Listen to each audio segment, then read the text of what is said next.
हाँ जी, कैसे हो आप सभी लोग? सभी को राम राम। प्रिस्कार के यूट्यूब चैनल में आप सभी का तहे दिल से स्वागत है। मैं एक बार फिर आप सभी के सामने हाजिर हो गया हूँ वीकली करंट अफेयर का निचोड़ लेकर, जिसमें अपन राजस्थान, इंडिया और वर्ल्ड तीनों के मोस्ट इम्पोर्टेंट क्वेश्चन हैं, उनके बारे में अपन डिस्कस करेंगे। वो भी सिर्फ क्वेश्चन ही नहीं, उससे रिलेटेड जितने भी फैक्ट बनते हैं उनके बारे में भी डिस्कस करेंगे। प्लस उससे रिलेटेड हम उसकी हिस्ट्री के बारे में भी डिस्कस करेंगे। तो हम एक क्वेश्चन का सिर्फ इस क्वेश्चन को डायरेक्टली याद ना करके उसका पूरी पूरी समरी है, वो उसका डायग्राम है, उसकी पूरी फिल्म है, वो तैयार करते हैं, जिससे कोई भी क्वेश्चन है वो आपकी नज़रों से अछूता ना रहे। ठीक है ना? आपकी नज़रों से छू कर जाए और आप है सिलेक्शन ले, और सिलेक्शन के बाद में आपकी आंखों में एक नई ऊर्जा, एक नई दीप्ति का संचार हो, ऊर्जा का संचार हो। ठीक है ना? ये मेरी दुआ है। मैं इसीलिए आप सभी के प्यार के बदौलत है वो कठिन परिश्रम करता रहता हूँ, पीडीएफ खुद बनाता हूँ, उसका डिस्कस लिखता हूँ, फिर बाद में टेलीग्राम पे अपलोड करता हूँ।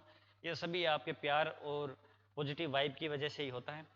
बाकी कुछ ऐसा है कुछ है नहीं, बस थोड़ा आपको पढ़ा लेते हैं, थोड़ा बहुत हम रिवीजन कर लेते हैं, हमारा भी चलता रहता है। ठीक है? साथ में ठीक है, कोई दिक्कत? इस वीडियो की क्लास है, आपको पीडीएफ है वो आपको टेलीग्राम चैनल पे मिलेगी। टेलीग्राम चैनल में ध्यान है, सीधो सीधो किया जोड़नो है, सीधी की सीधी बात है। इसकी वीडियो के डिस्क्रिप्शन में जाओ, बट लिंक मिल जी। बाकी लिंक की टेंशन की बात को नहीं, यूट्यूब के जाओ, अबाउट के मैन कट जानो है थाने, अबाउट के मैन जानो है, बट टेलीग्राम दिख जिसी वहाँ पर क्लिक कर दिया। ठीक है, कोई दिक्कत है? अब आपकी इजाज़त है तो स्टार्ट करूँ। 1 मिनट तक आपसे 2 मिनट तक अपन ने बात कर ली, इन्फॉर्मेशन दे दी। बीएसटीसी, पीटीटी और सीईटी वाले तैयार हो जाओ, आपके बैच है वो अप्रैल से स्टार्ट हो चुके हैं, तो फटाफट आ जाओ। इंतज़ार मत करो कुछ सी चीज़ का, क्योंकि इसमें ज़्यादा वक्त नहीं लगता है। ठीक है ना? बरसाती मेंढक मत बनो, जो पहले से ही धीरे धीरे तैयारी कर रहे हैं ना। कछुए की चाल चलते रहो, लेकिन कंटिन्यूसली चलते रहो। ऐसे नहीं कि जब एग्ज़ाम आएगा तब हम बाहर भाग कर निकल कर जाएंगे और सिलेक्शन ले लेंगे। वैसे ही अब टाइम नहीं रहा है, चाहे वो बीएसटीसी हो चाहे पीटीटी हो। ठीक है ना? पहले लोग ऐसे ही उठ कर चले जाते थे, बीएसटीसी पीटीटी का पेपर दे देते थे तो उनका नंबर आ जाता था, वो अब टाइम नहीं है। ठीक है? तो आराम से आओ, ऑफलाइन करो, ऑनलाइन के झंझट में मत रहो, क्योंकि उससे आपका डाउट क्लियर नहीं होंगे। हाँ, अगर आप है वो ऑफलाइन पॉसिबल ही नहीं हो पा रहे हो तो ऑनलाइन ले सकते हो, कोई दिक्कत नहीं। हो सकता है आपकी परिस्थितियां हो तब। ठीक है? तो अब स्टार्ट करते हैं एक प्यारे से पॉजिटिव वाइब के साथ। और वो पॉजिटिव वाइब मैं हमेशा डिस्कस करता हूँ, लेकर आता हूँ सामने आपके एक एनर्जी से। ठीक है ना? तो वो अपन डिस्कस करते हैं, उसके बाद में अपन क्लास स्टार्ट करते हैं। बोलो, कोई दिक्कत? चलो, तो आपके सामने प्यारा सा है ये कोट है कि जित्वा भवतः पराजयम प्रतीक्षाणाम करते दृश्यतु, अर्थात जीत कर दिखाओ उनको जो तुम्हारी हार की प्रतीक्षा कर रहे हैं। ये बहुत गहरी बात है जनाब। जीत कर दिखाओ जो तुम्हारी हार की प्रतीक्षा कर रहे हैं, उनको ऐसे सामने से सामने जवाब मत दो, उनसे ऐसे मत लड़ो, उनको नीचे दिखाने की कोशिश मत करो। अगर कुछ करना है तो खुद खुद को बेस्ट बनाने की कोशिश करो। जब खुद को बेस्ट बनाओगे ना तो सबको जवाब मिल जाएगा। जो ये सोचते हैं कि तुमसे नहीं हो पाएगा, या जो आपकी हार का इंतजार बैठे हैं कि काश ये कब हार जाए, कब लड़खड़ा जाए, कब हमारे आगे गिड़गिड़ाए, तो उनको ये मौका मत दो। उनको ये मौका तभी नहीं दे सकते हो जब आप खुद पर है वक्त देते हो, खुद पर और खुद के काम पर विश्वास करते हो और उसको अचीव करने के लिए लगे रहते हो। तो उन्हें आप लड़कर या उनको झगड़कर या जैसे भी है आप उनसे कैसे भी उनको नीचा दिखाने की कोशिश करने में अपनी एनर्जी है वो वेस्ट ना करें। एनर्जी वेस्ट करनी है तो सिर्फ और सिर्फ बेस्ट, खुद को बेस्ट या इंप्रूव करने में करनी है, ठीक है ना। जब आप जीत जाओगे ना तो उनके गाल पर इतना भयंकर वाला चांटा पड़ेगा जो उनको सोने नहीं देगा। और वो चांटे का दर्द, उस चांटे का दर्द आप जो फिजिकल देते हो ना उससे ज्यादा होता है। फिजिकल वाला तो चलो 10-15 मिनट में भूल जाएंगे या फिर दर्द खत्म हो जाएगा, लेकिन जो आप जीत कर उनको चांटा मारते हो ना वो उनके कई दिनों की, कई रातों की नींद है वो गायब कर देता है, ठीक है ना। तो ऐसा भी नहीं करना कि उनको दिखाने के लिए हम करें, खुद को अच्छा लगना चाहिए। किसी को ये भी नहीं करना कि भी मैं सिर्फ उसको ऐसा दिखाने के लिए कर रहा हूं ना। जब आप जीतोगे अपने आप दिख जाएगा, बस खुद के लिए करो, ठीक है। बस ये मेरा तो ये कहना है कि किसी से कोई अनबन होती रहती है इस लाइफ के अंदर ना, तो उसे ऐसे फिजिकली जवाब मत दो।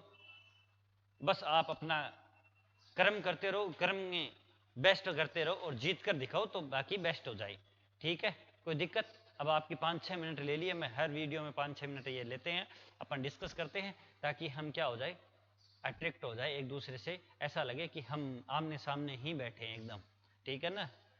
बाकी मेरे सामने तो सिर्फ कैमरा है, लेकिन एक्चुअल में ये कैमरा नहीं है, ये आप सभी की आंखें हैं। मेरे सामने ये जो कैमरा है वो सिर्फ कैमरा नहीं है, आप सभी के नैन चक्षु लोचन है, इतने प्यारे हैं जिनके अंदर मुझे पॉजिटिव वाइब और प्यार झलकता है, उसी की बदौलत मैं खड़ा होता हूँ, ठीक है ना। सिर्फ ये कैमरा नहीं है, खूबसूरत आंखें हैं आपके, नैन है, ठीक है। अब अपन मैं डिस्कस करता हूँ आपके इन्हीं आंखों के इशारे के साथ। स्टार्ट करते हैं आज का पहला क्वेश्चन, आप सभी के सामने ये रहा आपकी स्क्रीन पर। ये बीएसटीसी वाला मैंने आपको बता ही दिया है, ठीक है, कांटेक्ट करो। और ये रहा पहला क्वेश्चन कि हाल ही में प्रदेश का पहला बटरफ्लाई पार्क कहां स्थापित किया जाएगा। जनाब, प्रदेश का पहला, आपने राजस्थान और पहलो बटरफ्लाई पार्क कठा बनाया जाओ, तो देखो जब भी पहले की बात हो जाए तो क्वेश्चन हो जाता है इंपॉर्टेंट। क्या हो जाता है? इंपॉर्टेंट। तो देखो एक तो कि पहला, ठीक है, बटरफ्लाई पार्क, ठीक है, ये कहां बनाया जाएगा? तो ये अपना रोमांटिक शहर है एक राजस्थान का जिसका नाम है उदयपुर। तो उदयपुर के अंदर गुलाब बाग के अंदर है वो बटरफ्लाई पार्क है, वो बनाया जाएगा देश का पहला बटरफ्लाई पार्क। कौन सा? देश का पहला बटरफ्लाई पार्क, ठीक है ना। इसके अंदर लगभग है वो 120 के आसपास है, वो क्या पाई जाती है, इसकी प्रजातियां पाई जाती है, ठीक है, 120 के आसपास इसकी प्रजातियां पाई जाती है, ठीक है।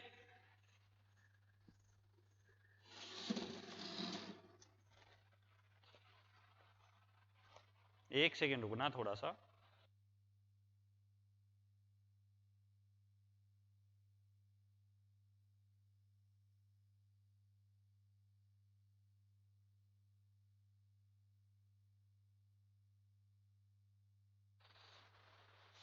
हाँ जी, आ रही है ना आवाज?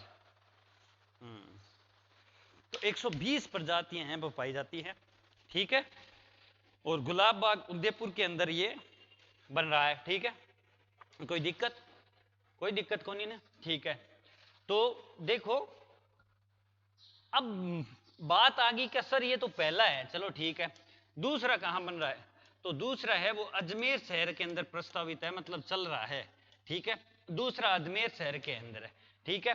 अब आप उदयपुर आ गए तो ऐसे अपन डिस्कस करते हैं कि पहला जीरो वेस्ट गांव कौन सा है।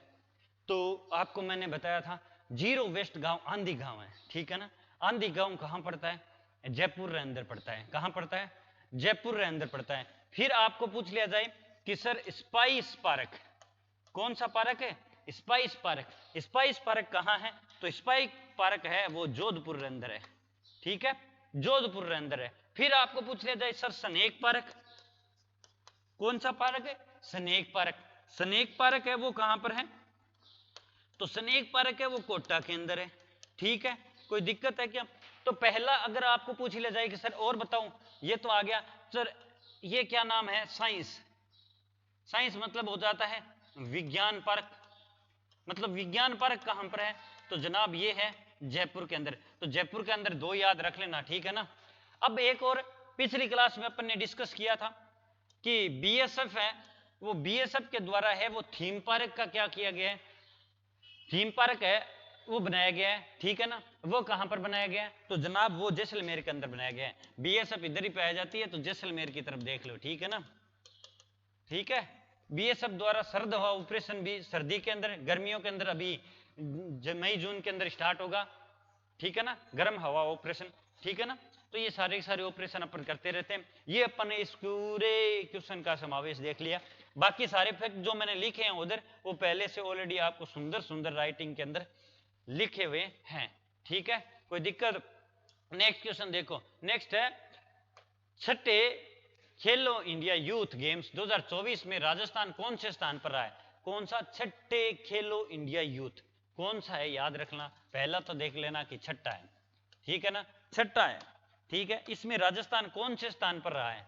ठीक है ना, इंडिया यूथ में राजस्थान रहा है वो 5वें स्थान पर रहा है। कौन से? 5वें स्थान पर रहा है, ठीक है ना, 5वें स्थान पर रहा है। इसमें रजत पदक कितने देते हैं? गोल्ड कितने देते हैं? G4 हो गया गोल्ड कितने? 13। S4 हो गया सिल्वर कितने? 17। B4 ब्रॉन्ज कितने? 17। तो ब्रॉन्ज और सिल्वर तो जीतते हैं 17, गोल्ड जीते हैं 13, ठीक है, कोई दिक्कत ना? कोई दिक्कत को नहीं। इसके साथ गई ये अपने राजस्थान है वो कौन से स्थान पर रहे? 5वें स्थान पर रहे। सर ठीक है, खेलो इंडिया यूथ है वो आयोजन भी तो बता दो घटे हुए है। भारत की दृष्टि के अकॉर्डिंग देखा तो इंडिया करंट अफेयर के क्वेश्चन, तो ये तमिलनाडु के अंदर, कहा? तमिलनाडु के अंदर हुआ है, ठीक है ना, तमिलनाडु के अंदर हुआ है। अब क्या सर ठीक है, ये राजस्थान तो रहा है 5वें स्थान पर, तो सर माना ये भी बता दो कि फर्स्ट स्थान पर कौन सा रहा है? तो जनाब फर्स्ट स्थान पर है वो महाराष्ट्र रहा है। कौन सा रहा है? फर्स्ट स्थान पर महाराष्ट्र रहा है। सर दूसरे स्थान पर? दूसरे स्थान पर रहा है अपना जो जहां आयोजित हुआ तमिलनाडु के अंदर ही रहा है, ठीक है। क्या सर तीसरा? तीसरा भी देख लो, फर्स्ट सेकंड थर्ड याद कर लो, ठीक है। तीसरा है हरियाणा, ठीक है ना, कहा? हरियाणा। देखो पहलो महाराष्ट्र, दूसरा तमिलनाडु, तीसरा हरियाणा, पांचवा अपना राजस्थान, ठीक है। राजस्थान के बारे में देखना है, ठीक है, कोई दिक्कत है क्या? अब देखो ये ठीक है कि राजस्थान में सर ये पदक है हासिल करे, कोई एक खेल है जगह का मैंने सबसे ज्यादा किया, तो वो कौन सा है? तैराकी खेल है, ध्यान है। तैराकी के अंदर सबसे ज्यादा है वो 8 पदक है, वो क्या किए? हासिल किए। कितने? 8 पदक तैराकी के अंदर हासिल किए थे, ठीक है। याद रख लेना कि सर ये तो छठा है, क्या पता हमें पुराना भी पूछ ले, बिल्कुल पूछ सकता है, भरोसों की गोनी। 5वें यूथ खेलो इंडिया यूथ में राजस्थान कौन से स्थान पर रहा था? तो राजस्थान है वो चौथे स्थान पर रहा था, चौथे स्थान पर रहा था। राजस्थान कौन से स्थान पर रहा था? चौथे स्थान पर रहा था। कितने पदक जीते थे? 48 पदक जीते थे। कितने पदक जीते थे? 48 पदक जीते थे। बोलो कोई दिक्कत है क्या? ना कोई दिक्कत की बात है गोनी। एक का सर अभी थोड़े दिन पहले अपन डिस्कस किया था 37वें राष्ट्रीय खेल। कौन से? 37वें राष्ट्रीय खेल। 37वें खेल में राष्ट्रीय खेल में राजस्थान का 33वां स्थान था। कौन सा स्थान था? 33वां स्थान, सॉरी 13वां स्थान था, माफी चाहता हूं, 13वां स्थान था और 66 पदक थे। कितने? 13वां स्थान था और 66 पदक थे। 37वें में 13वां, 5वें के अंदर कौन सा था? चौथा, 48 पदक थे, ठीक है। छठे के अंदर कौन सा रहा है? 5वां। कितने पदक है टोटल? तो देख लो कितने पदक है, ठीक है। 17 17 दोनों 34, 34 और 3 कितने हो गए? 37, 37 और 10 47, मतलब एक कम है, ठीक है। कोई दिक्कत ना? कोई दिक्कत की बात है कौन नहीं। हटा 57 की घटा। नेक्स्ट क्वेश्चन पे अपन डिस्कस करते हैं। नेक्स्ट क्वेश्चन है कि हाल ही में 38वीं राष्ट्रीय यूथ बास्केटबॉल प्रतियोगिता में राजस्थान ने किसको हराया है? अब देखो ये भी अपने आप में क्वेश्चन अच्छा है। कौन सी राष्ट्रीय 38वीं राष्ट्रीय यूथ बास्केटबॉल प्रतियोगिता, 38वीं राष्ट्रीय यूथ बॉल बास्केटबॉल प्रतियोगिता जिसके अंदर राजस्थान ने किसको हराया है? तो राजस्थान ने पंजाब को हराया है। किसको हराया है? पंजाब को हराया है, ध्यान रखिएगा। किसको? पंजाब को हराया राजस्थान ने, ठीक है ना। और इसी के जीत के साथ है वो राजस्थान ने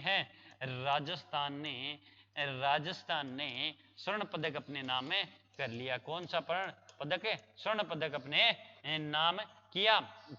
सर 38वीं राष्ट्रीय यूथ बास्केटबॉल चैंपियनशिप है वो आयोजित कहाँ हुई थी? तो पुदुचेरी के अंदर हुई थी। पुदुचेरी या पांडिचेरी या कुछ भी बोल दो, थाने याद रहनी चाहिए, ठीक है ना। भट्ठा आयोजित हुई। बोलो कोई दिक्कत है क्या? 38वीं राष्ट्रीय यूथ बास्केटबॉल प्रतियोगिता राजस्थान जीती है, पंजाब को हराया है, ठीक है ना। स्वर्ण पदक जीता है, जो जीता है बिन स्वर्ण पदक ही मिला है। नेक्स्ट क्वेश्चन देखा, विश्व विरासत दिवस कब मनाया जाता है? चलो ठीक है, उससे पहले राजस्थान है, राजस्थान के बारे में भी पता है ना बहुत कुछ आपको, मैं हर वीडियो में आपको बताता ही रहता हूँ, ठीक है। विश्व विरासत दिवस कब मनाया जाता है? तो विश्व विरासत दिवस, देखो विश्व विरासत दिवस, ये क्वेश्चन अपने आप में बहुत ज्यादा मोस्ट इंपोर्टेंट हो जाता है। आपको ये कुछ नहीं पूछेगा वर्ल्ड हेरिटेज डे कब मनाया जाता है, पूछ भी सकता है, एनटीपीसी का कोई पता नहीं है, ठीक है ना। एग्जाम कभी भी ऐसे छोटे मोटे क्वेश्चन भी आ सकते हैं, तो ये इसके क्वेश्चन के फैक्ट है ना, वो आपके लिए इंपॉर्टेंट हो जाते हैं। तो देखो विश्व विरासत दिवस कब मनाया जाता है? यह तो मनाया जाता है 18 अप्रैल को, मतलब वर्ल्ड हेरिटेज डे। अब ये बताओ कि विश्व विरासत स्थल है, इसकी सूची में राजस्थान के कितने स्थल शामिल है? तो जनाब इसका याद रखना है, टोटल 9 स्थल है वो शामिल है। कितने? 9 स्थल शामिल है, और 6 तो इसके अंदर क्या है, किले हैं। अब वो किले तो काफी बार क्वेश्चन आया था, अभी आया था पीछे ही, सेकंड ग्रेड के अंदर पूछा गया था कितने, और सीईटी ग्रेजुएशन के अंदर भी पूछा गया था कि निम्न में से विरासत स्थल की सूची में कौन सा किला शामिल नहीं है। तो देखो किला कला भी सब याद कर ले, 2 याद रखना है अपन, बाकी अपना एकदम सही तरीके में ले कि केला लिया, ठीक है ना, केला लिया, आपको याद रखना है पूरी ट्रिक के साथ कि केला लिया, तंत्र मंत्र किए, और फिर गाजर चीकू आम चढ़ा दिया। केले लिए, गाजर और जनतंत्र मंत्र किए, फिर चीकू आम चढ़ा दिए, और वापस कहां आ गए? जयपुर आ गए। क्या सर ये क्या है? बस यही तो ट्रिक है। 9 विरासत स्थल हो गए, 6 किले आ गए, ठीक है, एक केवला देव आ गए, तंत्र मंत्र बोला तो जंतर मंत्र जयपुर, और एक जयपुर वर्ल्ड हेरिटेज सिटी के अंदर शामिल किया गया। टोटल हो गए ना 9। बस अब क्या सर ये 6 किले कौन से हैं? तो गैप और गागरोन कहाँ है? झालावाड़ के अंदर। जैप और जैसलमेर, जैसलमेर का किला, ठीक है। रैप और रणथंबोर, कौन सा? रणथंबोर। फिर चीफ और चित्तौड़गढ़, चित्तौड़गढ़। फिर चीकू कूप और कुंभलगढ़। आम मतलब आमेर। ये तो 6 किले हो गए, बस याद रखना है ये 6 किले, एक जंतर मंतर जयपुर, एक कौन सा हो गया केवला देव राष्ट्रीय उद्यान, याद रख लेना, और तंत्र मंत्र किया, फिर गाजर चीकू आम, और फिर वर्ल्ड हेरिटेज सिटी के अंदर एक सिटी भी शामिल है जयपुर। टोटल 9 इस सूची के अंदर शामिल है। बोलो कोई दिक्कत है क्या? ना, कोई दिक्कत की बात को नहीं, याद रख लेना। बस एक बात और याद रख लेना कि सबसे पहले विरासत की सूची में शामिल हुआ था 1985 केला लेके, ठीक है ना, मतलब केवला देव राष्ट्रीय उद्यान, केला लेकर राष्ट्रीय उद्यान के अंदर बैठे, तंत्र मंत्र किया, फिर और कुछ चढ़ाया, गाजर चिक्कू आम चढ़ाए, और फिर जयपुर लौट आए। तो ये टोटल 9 विरासत सूची की स्थलों की सूची है, जो याद होगी। आई होप आप भूलोगे नहीं। चलो नेक्स्ट क्वेश्चन देखते हैं। मारवाड़ का प्रतिष्ठित व सर्वोच्च राव सिया पुरस्कार किसे दिया जाएगा? कि सर ये कोई पुरस्कार क्या बात है जनाब, ये 2023 का दिया गया था ना, तो मैं कम से कम 10-20 बार बोला था, ठीक है ना। जब भी जोधपुर का आता था तो मैं बोलता था। जो 2023 का तो किसे मिला था, राव सिया पुरस्कार है, वो अश्विनी वैष्णव जी को मिला था, अश्विनी वैष्णव जी को मिला था, जो कौन से हैं अपने रेल मंत्री हैं, ठीक है ना, रेल मंत्री है। कोई दिक्कत है क्या? नाम क्या सर यही अब राव सिया पुरस्कार किसे दिया जाएगा? तो डॉक्टर भीम सिंह सिंघल को दिया जाएगा। किसे? डॉक्टर भीम सिंह सिंघल को दिया जाएगा। किसे? डॉक्टर भीम सिंह सिंघल। 2023 का आपको पता है अश्विनी वैष्णव जी को राव सिया पुरस्कार। क्या सर ये कहाँ है? तो मारवाड़ का सर्वोच्च पुरस्कार है। राव सिया के वंश राव जोधा ने है, वो 12 मई 1459 को जोधपुर शहर है वो बसाया था। उसके बाद में ये पुरस्कार है वो 12 मई को दिए जाएंगे। अब 3-4 पुरस्कार है वो मारवाड़ के अपन डिस्कस करेंगे। याद रख लेना, मोस्ट इंपोर्टेंट क्वेश्चन स्टार्ट हो जाते हैं यहाँ से, ठीक है ना, मोस्ट इंपोर्टेंट क्वेश्चन स्टार्ट हो जाते हैं।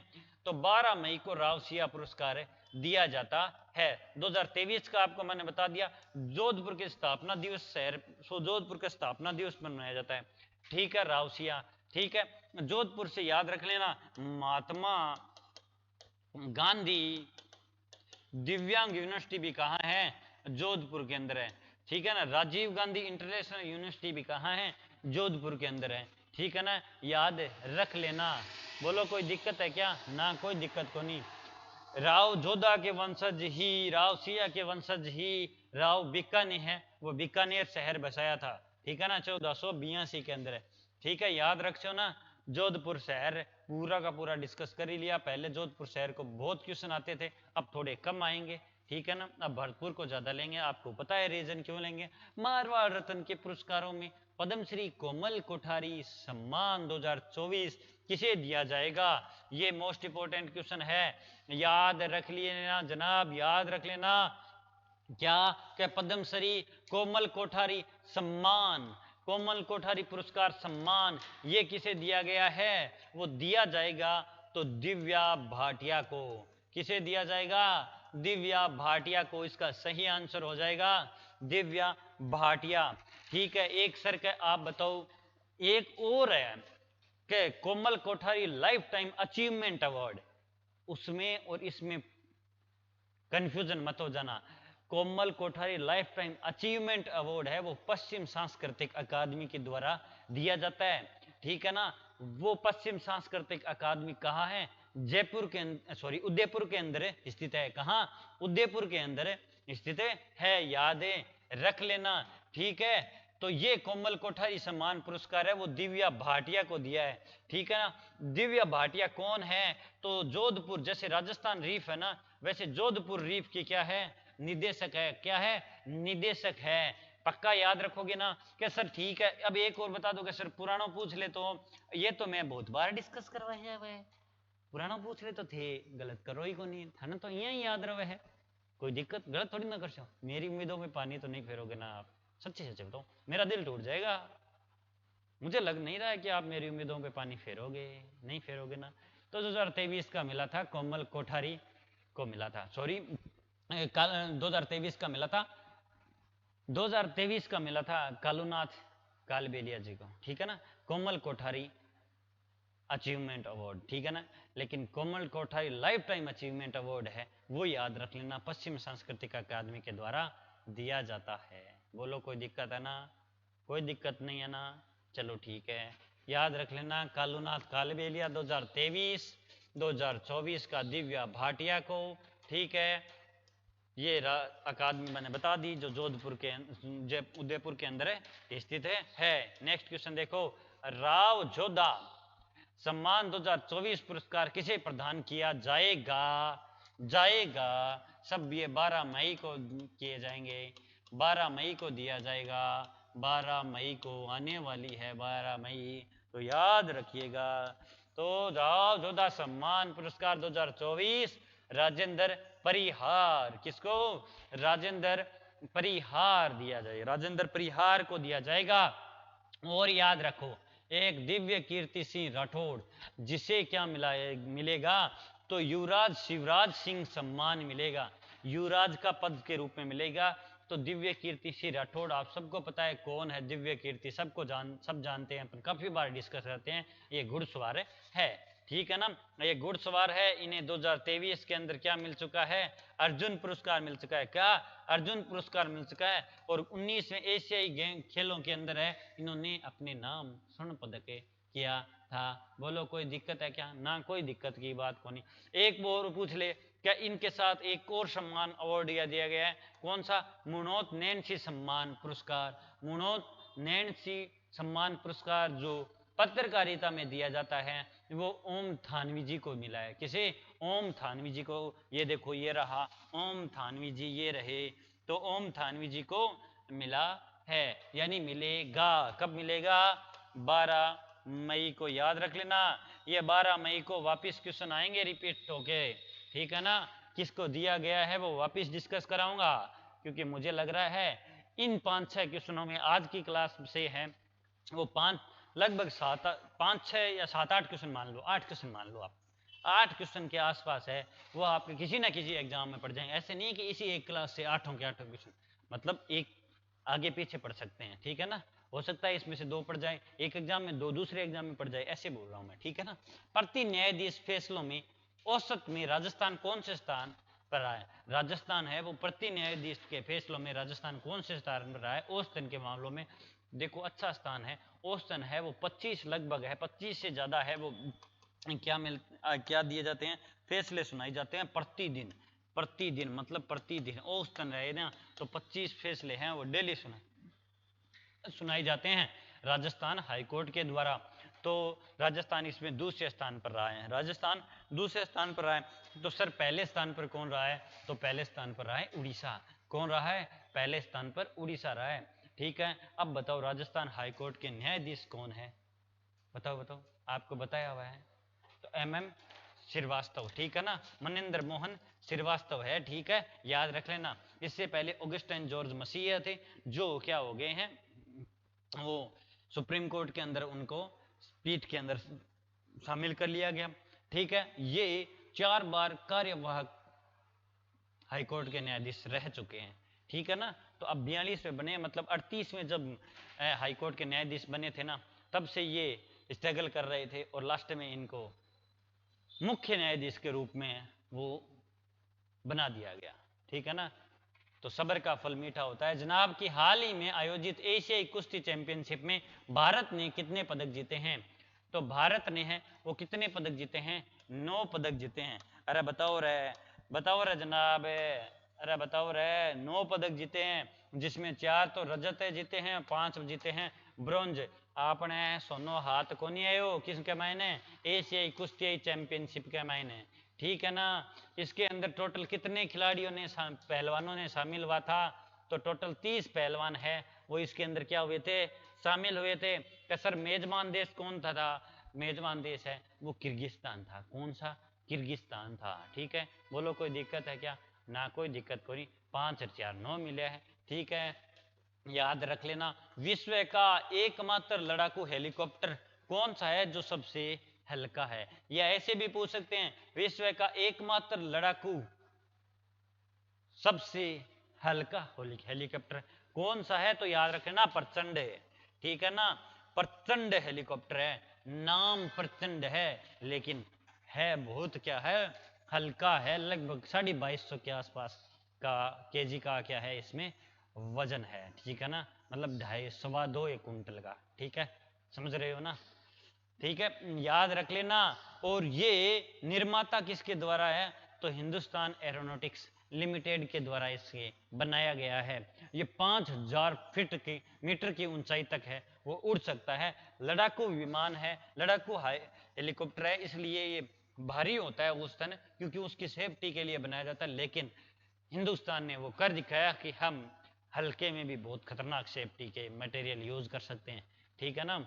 तो ऐसे तो अपन ने चंद्रयान 3 में भी बताया ही था कि किस किस चीज़ों से अपन ने यूज करके कितना सस्ता एक बजट के अंदर मूवी बनती है, उतने बजट के अंदर अपन ने चंद्रमा पे कदम रख लिया था।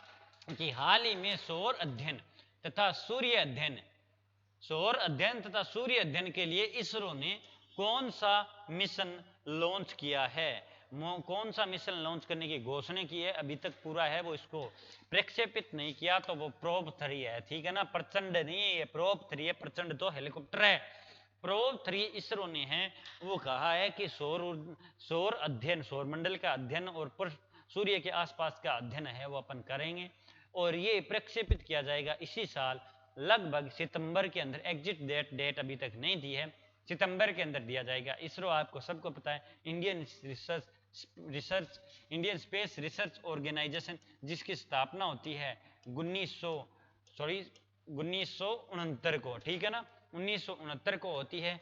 15 अगस्त की बात होती है, विक्रम साराभाई के द्वारा स्थित किया जाता है। और इसके अंदर देखो प्रोब 3 के अंदर है वो PSLV रॉकेट का, याद रख लेना, PSLV XL रॉकेट है वो क्या है यूज किया जाएगा। और इससे इसरो के क्या है अध्यक्ष कौन है, अध्यक्ष कौन है, तो अध्यक्ष बताओ भाई एस सोमनाथ है। कौन है, एस सोमनाथ है, सोमनाथ है, ठीक है ना, एस सोमनाथ है।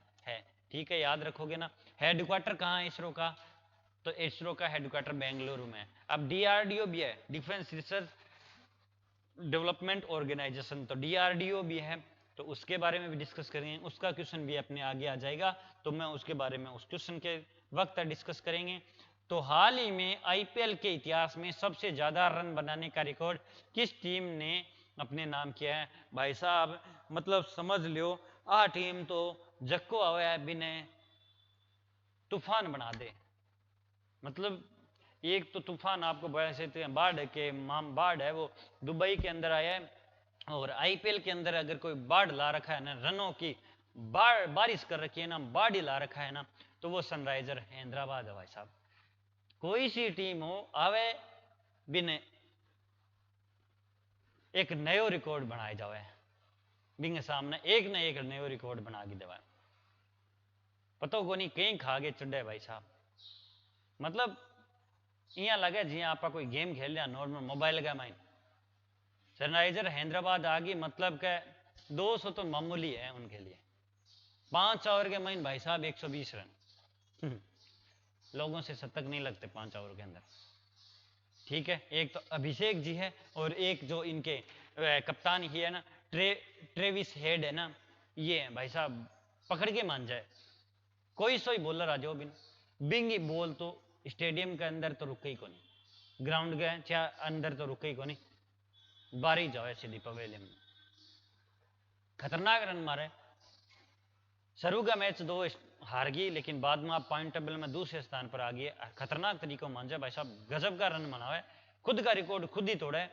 ठीक है, पहले 266 को बनायो, फिर 276 को बनायो, फिर 287 को बना दिया भाई साहब, खतरनाक खतरनाक। दिल्ली के खिलाफ कल ही दिल्ली ने घुमा दिया, हालांकि दिल्ली भी काफी अच्छा खेलो। मुंबई के खिलाफ 277, ठीक है ना, और इससे पहले 273 का उसके खिलाफ भी बनाया था, RCB के खिलाफ भी अच्छा ही था, वहां DK दिनेश कार्तिक ने अच्छा सम्मानजनक खेला था, थोड़ा सा और सपोर्ट देते तो हो सकता है वो जीत निकाल सकते थे। फिर KKR का, तो KKR का है 272, ये मैंने देख लो ये 3 है ना वो बेस्ट है। चौथे स्थान पर 263 का है वो RCB का है, ठीक है ना। अब RCB को मेरे को लग रहा है जिससे IPL खत्म होते होते उसका टॉप 5 में से ही निकाल देंगे, टॉप 5 के स्कोर देखे जाएंगे तो सनराइजर हैदराबाद के ही होंगे, जिस हिसाब से खुद के खुद ही रिकॉर्ड तोड़ रहे हैं, ठीक है ना। तो याद रख लेना सनराइजर हैदराबाद IPL के इतिहास के सबसे ज्यादा रन है ना वो बना रहे हैं, और सबसे तेज शतक चौथा खिलाड़ी बन गया है, तो वो क्या है ट्रेविस हेड बन गए हैं, ठीक है ना, ट्रेविस हेड बन गए हैं, वे ऑस्ट्रेलिया के खिलाड़ी है, वो चौथे खिलाड़ी बन गए हैं। इन्होंने 39 बॉल के अंदर है वो शतक ठोका है, 39 बॉलों के अंदर शतक ठोका है। सबसे तेज है वो क्रिस गेल का है, मात्र कितनी गेंद के अंदर 30 बॉल के अंदर, किसका है क्रिस गेल का है, ठीक है ना, क्रिस गेल का है। और 2013 की बात है, आपने यूसुफ पठान भी 38 बोलांगा मैंने शतक मार रखे है, ठीक है। डेविड मिलर भी 2013 के अंदर है वो 37 बोलों के अंदर है, ठीक है। यूसुफ पठान तीसरे नंबर पर बैठे हैं, और चौथे नंबर पर ये 39 बॉलों के साथ ट्रेविस है, ये ऑस्ट्रेलिया के खिलाड़ी है। बोलो कोई दिक्कत है क्या, ना कोई दिक्कत की बात है कौन नहीं। तो IPL याद रख लेना, IPL के 1-2 क्वेश्चन और राशि, ठीक है ना।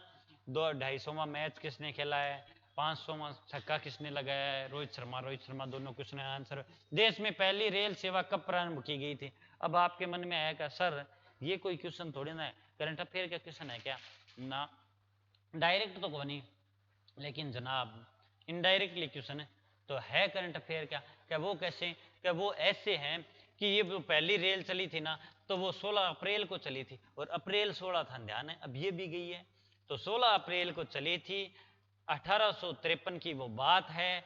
लॉर्ड डलहौजी उस टाइम है गवर्नर जनरल थे, जिन्हें लॉर्ड डलहौजी को क्या क्या कहा जाता है, रेल का जनक कहा जाता है। भाई साहब एनटीपीसी के एग्जाम हुए थे, एनटीपीसी के एग्जाम में काफी बार ये क्वेश्चन पूछा गया है, काफी शिफ्टों के अंदर क्वेश्चन पूछा गया। एक डी ग्रुप का भी एग्जाम हुआ था ना रेलवे का, डी ग्रुप का, उसके अंदर भी पूछा गया है। काफी बार इस टाइप के क्वेश्चन पूछते हैं, तब मैंने लेके आया हूं, ठीक है ना। ये कहां से कहां चली थी, ये क्वेश्चन 2-3 बार रिपीट हुआ था एनटीपीसी के अंदर, ठीक है। पोरबंदर से चली थी और मुंबई के थाने तक चली थी, पोरबंदर से मुंबई के थाने तक 1853 16 अप्रैल को चली थी। बोलो कोई दिक्कत है क्या? ना कोई दिक्कत को नहीं। गवर्नर जनरल लॉर्ड डलहौजी थे। अश्विनी वैष्णव अभी के क्या है, रेल मंत्री है। प्रथम रेल मंत्री कौन थे बताओ, प्रथम रेल मंत्री कौन थे?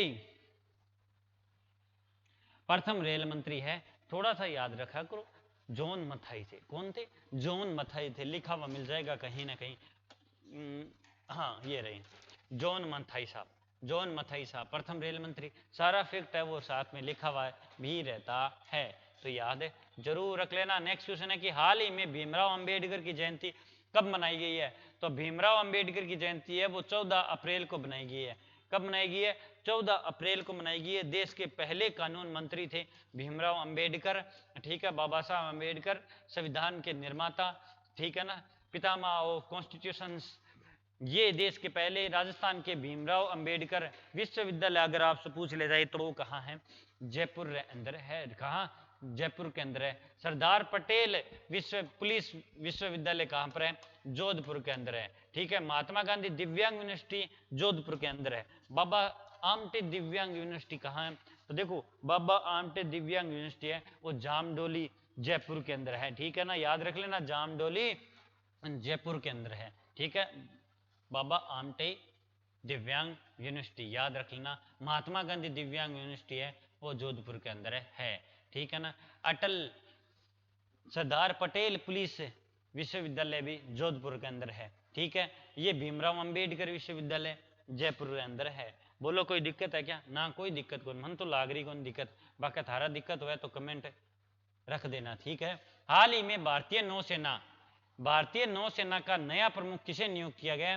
तो याद रखना जनाब दिनेश त्रिपाठी को है भारतीय नौसेना का नया प्रमुख है वो बनाया गया है। हालांकि बनाया नहीं है, ये अभी क्या है 30 अप्रैल को जब रिटायर हो जाएंगे तो उस दिन ये शपथ लेंगे। 30 अप्रैल तक है वो अभी रहेंगे। उनका क्या नाम है? तो उनका नाम है admiral R Hariprasad, admiral R Hariprasad. और ये बनेंगे कौन? एडमिरल दिनेश त्रिपाठी बनेंगे। ये आर हरि कुमार, या मैंने प्रसाद बोल दिया था शायद, ठीक है, हरि कुमार है जो 30 अप्रैल को क्या कर देंगे, अपने पद से इस्तीफा दे देंगे या फिर रिटायर हो जाएंगे। राष्ट्रीय महिला हॉकी के कोच कौन बने अभी? तो हरेंद्र सिंह बने। ये भी याद रख लेना फैक्ट वाले क्वेश्चन। भारत का पहला उपग्रह आर्यभट्ट कब लॉन्च किया गया था? ये जनाब ये क्वेश्चन नो प्रॉब्लम ओल्ड है, लेकिन इनडायरेक्टली क्वेश्चन पूछे जाते हैं। तो वो 19 अप्रैल को लॉन्च किया गया था, 19 अप्रैल 1975 को लॉन्च किया था। 19 अप्रैल अभी गई है परसों ही, तो इसलिए मैंने ये दे दिया। 16 अप्रैल को आपको पता है ट्रेन चली, 19 अप्रैल को क्या कर दिया? उपग्रह लॉन्च कर दिया। महान खगोलविद खगोला शास्त्री आर्यभट्ट, जीरो के निर्माता आर्यभट्ट, इनके नाम पर है वो क्या किया गया था? पहला उपग्रह लॉन्च किया गया था। रॉकेट इसमें कौन थी? याद रखना कोसमोस M3 रॉकेट थी, ठीक है ना। विश्व लीवर दिवस भी याद रख लेना, कब मनाया जाता है? 19 अप्रैल को मनाया जाता है। कब मनाया जाता है? 19 अप्रैल को विश्व लीवर दिवस मनाया जाता है। ये लो अब आपका क्लास भी कंप्लीट हो गई है। मैं कोई नहीं था टाइम लूंगा नहीं, 40-45 मिनट को लूँ। हाल ही में भारत के पहले चरण में कितने लोकसभा सीटों पर चुनाव हुआ है? जनाब ये मोस्ट इंपोर्टेंट क्वेश्चन हो जाता है। पहले चरण में भारत में 102 लोकसभा सीटों पर क्या हो गया है? चुनाव हो गया है। कितने? 102 लोकसभा सीटों पर भारत में चुनाव हो चुका है, जिसमें राजस्थान की कुल 12 सीटें रही है, यूपी की 8 सीटें रही हैं, ठीक है ना। तो ये भी आप याद रख लेना, ठीक है ना। अब राजस्थान की 25 टोटल लोकसभा सीटें हैं, उसमें से 13 सीटें बाकी रही है। अब 13 पे जंग चल रही है और उसका वोटिंग है वो कब होगा? दूसरा चरण होगा वो 26 अप्रैल को होगा। तो पहले चरण में याद रख लेना 102 लोकसभा सीटों पर चुनाव हुआ, राजस्थान की 12 और बाकी राजस्थान की 13 26 अप्रैल को उसी। कोई दिक्कत है क्या? ना, कोई दिक्कत को नहीं। याद रखना राजस्थान की राज्यसभा सीट तो टोटल है 10 है और विधानसभा सीट 200 है। 200 चुनाव हो गया, ठीक है ना, याद रख लेना। कोई दिक्कत है क्या? ठीक है, राजस्थान के बारे में तो आपको पता ही है सारा कुछ इतना, ठीक है। डीआरडीओ ने स्वदेशी तकनीक क्रूज मिसाइल का सफल परीक्षण कहां किया है? तो ओडिशा के चांदीपुर में किया है। डीआरडीओ मतलब डिफेंस रिसर्च डेवलपमेंट ऑर्गेनाइजेशन, जिसने चांदीपुर के अंदर है, वो स्वदेश तकनीकी क्रूज मिसाइल का उड़ीसा के अंदर है वो सफल परीक्षण कर दिया, जिसके अध्यक्ष अभी कौन है? डॉक्टर समीर कामत है, और इसकी स्थापना 1958 को होती है, ठीक है ना। नासा का भी इसी साल हुई थी, ठीक है ना। नासा की 1959 को होती है, ठीक है ना, एक साल के बाद में होती है, मतलब देख लो अब, ठीक है ना। स्थापना 1958 को। आईपीएल में हाल ही में 200वां मैच खेलने वाले दूसरे खिलाड़ी कौन से बने हैं? तो रोहित शर्मा बने हैं 200वां मैच खेलने वाले, 500वां छक्का लगाने वाले, ठीक है ना, याद रख लेना। शतक भी लगाया है इन्होंने, ठीक है। हालांकि विराट कोहली ने भी शतक भी लगाया था, लेकिन दोनों की टीम हार गई, वो जीत नहीं दिला पाए, ठीक है, याद रख लेना। और पहले खिलाड़ी कौन है जो 250 मैच खेल चुके हैं? तो वो एमएसडी है, माही है, ठीक है ना। अभी माही ने कैच आईपीएल के T20 में 300 कैच है वो लपके हैं पीछे, क्रिकेट के पीछे। तीसरे कौन होंगे? तो दिनेश कार्तिक होंगे जनाब, 249 बना चुके हैं, ठीक है ना। कोई दिक्कत? शादी का सीजन चल रहा है तो बाहर किसी की निकाह से निकल रही होगी, बैंड बाजा बज रहा है, और ये बैंड बाजा इसीलिए बज रहा है ताकि क्या है, अपनी क्लास है वो आज की कंप्लीट हो गई है, तो इसी के नीचे थोड़ा सा क्या हो जाए, समापन ढोल नगाड़ों के साथ कर देते हैं, ठीक है ना। आगाज तो करते ही करते हैं, थोड़ा समापन भी हो जाता है, आगाज समापन दोनों ही होते हैं, आपको पता ही है। तो आपने भी ढोल नगाड़ों का क्या है थोड़ा सा इंजॉय किया। बीएसटीसी वालों, पीटीटी वालों, सीईटी वालों भाग आओ और ऑफलाइन ज्वाइन करो बैच, ठीक है ना। कोई दिक्कत है क्या? 15 अप्रैल से लेटेस्ट है वह प्रारंभ हुआ है। आपका अपना परिष्कार परिवार आपके कदमों को चूमने के लिए तैयार बैठा है, आप आओ, वो इंतजार कर रहा है आपका कि आप कब परिष्कार परिवार के सदस्य बनो। तो जल्दी से जल्दी आओ, फटाफट आओ, ऑफलाइन बैच ज्वाइन करो। करंट अफेयर की टेंशन मत लो, करंट अफेयर था ना वीकली में डिस्कस करवाता रहती हूँ, यूं बारह तो खाना करंट अफेयर का क्वेश्चन है, खटा ही कौन मिला है, तो टेंशन फ्री रहो। सीईटी, पीटीटी और बीएसटीसी वालों फटाफट है वो तैयारी में जुट जाओ, बरसाती मेंढक मत बनो, कंटिन्यूस अपनी तैयारी रखो, ठीक है ना। परिष्कार परिवार के दरवाजे आप सभी के लिए खुले हैं, बस परिष्कार परिवार के सदस्य बनते जाओ और परिष्कार परिवार को एक छोटे वृक्ष से एक विशाल वट वृक्ष बनाओ, इसमें आप सभी का योगदान है, ठीक है ना। इस वट वृक्ष बनने में आप सभी सींचो इस वृक्ष को, ठीक है। तो एंजॉय करो, हंसते रहो, मुस्कुराते रहो, इस प्यारी सी लाइफ को जीते रहो, और मिले अगर कोई बेसहारा तुझे तो उसे सहारा देकर अच्छे कर्म कमाते रहो, ठीक है ना। कोई दिक्कत? ये अपनी क्लास कंप्लीट हो गई है, आई होप आपको क्लास पसंद आई होगी।